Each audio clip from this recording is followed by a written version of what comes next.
Share చేసుకున్నారు. కొద్ది కాలం తర్వాత అబ్బాయి ఏం చేశాడంటే, తనకు మ్యారేజ్ అవుతుంది, 2 పిల్లలు ఉంటారు. ఆ అబ్బాయి ఏం చేశాడంటే కాల్స్ మెసేజెస్ పెడతాడు.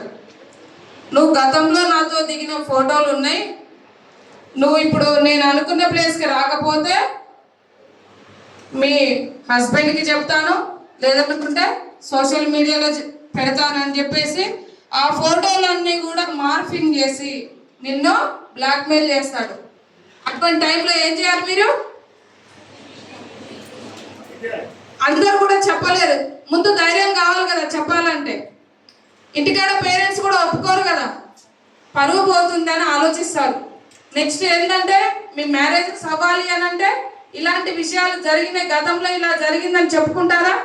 చెప్పుకోలేరు కదా. ఇవన్నీ కూడా సమస్యలు ఉంటాయి. కాబట్టి ఈ షీ టీం ఎందుకు ఏర్పాటు చేశారంటే, మీరు అనేది ఎవరైతే విక్టిమ్ ఉన్నారో వాళ్ళు ఈ క్యాండిడేట్ అనేది బయట తెలియనియరు. మీరు ఇచ్చిన ఆ ఫోన్ నెంబర్స్, మీరు ఇచ్చిన ఆధారాలను బట్టే వాళ్ళని మేము పికప్ చేసుకుంటాము. మీ వాడే ఫోను మీరు మస్తు లాక్స్ పెట్టుకుంటారు, అది మీ చేతిలోనే ఉంది, నా లాక్ ఎవరు ఓపెన్ చేస్తారు, ఎవరు చూడరు కదా అనుకుంటారు.